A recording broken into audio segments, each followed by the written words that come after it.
My name is Burke Hedges, author of the best-selling book, The Parable of the Pipeline. I open my book with a story about Pablo and Bruno, who take two very different paths in their quest for financial independence. What you're about to see is the delightful animated story of their adventure. So, sit back, relax, and enjoy the life-changing lessons in The Parable of the Pipeline.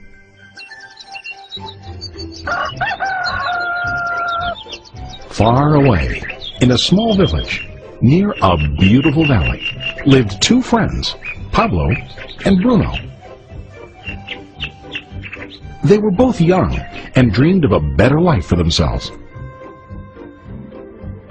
They'd often discuss their dreams about how they would become the most successful men in the village. They weren't afraid of hard work, and they searched for opportunities to help realize their goals and achieve their dreams. One day, an opportunity presented itself.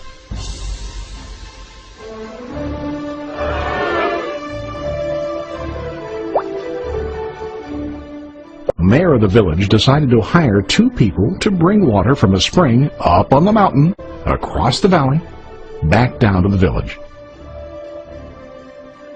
They were to be paid based on the amount of water delivered to the village. Bruno and Pablo enthusiastically got to work. Every day, from morning till evening, they carried buckets to and from the spring. They worked hard, carrying water to the village. In the evening, they'd return home with their day's wages.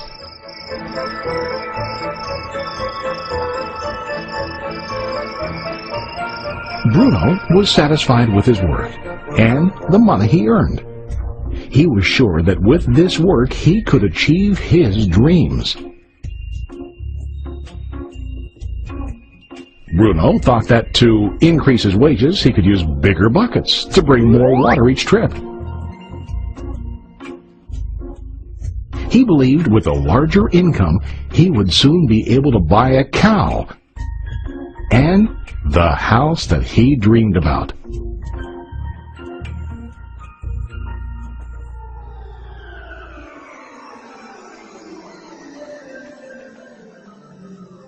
Now Pablo was not satisfied. At the end of the day, his back and hands ached, and he was exhausted. He was looking for an easier way to earn more. One day an idea occurred to Pablo. He imagined building a pipeline to deliver the water from the mountain spring to the village. With this pipeline, he could get more water to the village without carrying buckets back and forth from the spring to the village. Soon, he got very excited about his idea and began to plan. Pablo, of course, shared his idea with his friend Bruno and asked him to join with him to work on and help build the pipeline. Bruno thought the idea was crazy. All Bruno could think about was what his money could buy today and how to get it quicker. He felt that building a pipeline would slow him down and delay him in achieving his goals. Instead, Bruno got bigger buckets and went more often back and forth, fetching water. He was sure that with this method, he could make more money. Pablo decided to build the pipeline on his own. He understood that it would not be easy to build, and it would take time to complete the pipeline. Pablo knew that it could take several years to finish, but he set his mind on his goal. Every day he worked and carried water like before. But on weekends and during his spare time, he worked hard to dig in the rocky soil and build his pipeline. In the first month, there was little to show for his work.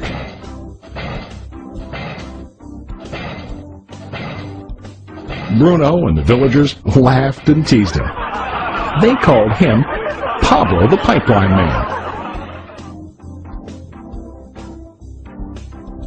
During this time, Bruno's income doubled. He already bought a cow and a bigger house. His lifestyle changed. He now spent time after work in the bar, enjoying his hard-earned wages from delivering water.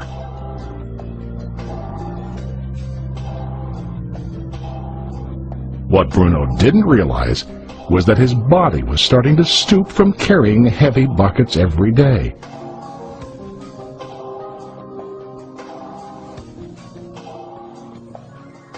His face looked worn and his body tired.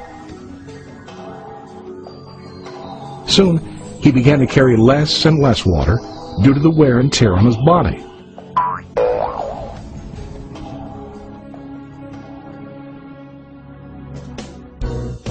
Month after month, Pablo worked.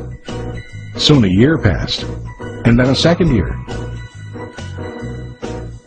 Finally, Pablo finished his pipeline. He now used his pipeline to deliver water to the village, instead of carrying buckets. Pablo was now earning more money than ever before. The water continued flowing to the village, while Pablo wasn't working. While he slept and ate, the water flowed. Pablo was happy and proud of his insight, persistence, and hard work. Now his income flowed as long as the water flowed through his pipeline.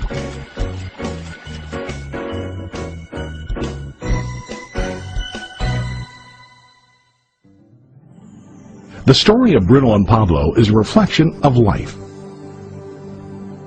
Their jobs symbolize what most people do to earn money. Bruno gets his money using buckets. He goes back and forth, carrying his buckets from the spring to the village in exchange for money. To increase his income, he either has to go more frequently to the spring or to use larger buckets. It's common in real life to increase our income by working harder. For example, working overtime or getting a second job. We also increase the size of our buckets by accepting a higher paying position, which often includes spending more time on the job. Most of us exchange time for money like Bruno. We know that every person has only 24 hours in the day and that it's not possible to use all our time to work. The most difficult time comes when we can no longer exchange time for money due to age, health, or other reasons.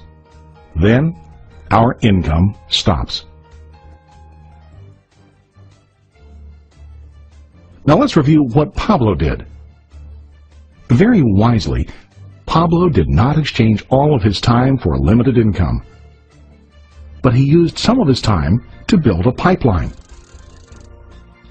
He knew that the pipeline would bring ongoing income as long as the water flowed. An ongoing income that multiplied the time he worked each day. Pablo knew that someday, maybe because of age or health, he would no longer be able to exchange his available time for money.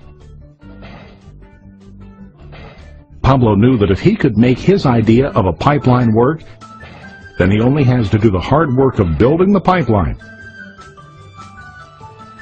After the pipeline was completed, Pablo was able to monitor and maintain the flow of water to ensure that his income will continue. Pablo has shown us that to earn an income, we don't always have to directly exchange time for money. There really are better ways. How about you?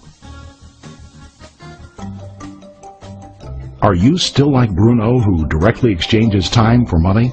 Or do you want to be like Pablo, building and maintaining a pipeline for ongoing income? If you are interested in the idea of building your own pipeline, contact the person who lent you this presentation. You can start building your pipeline today.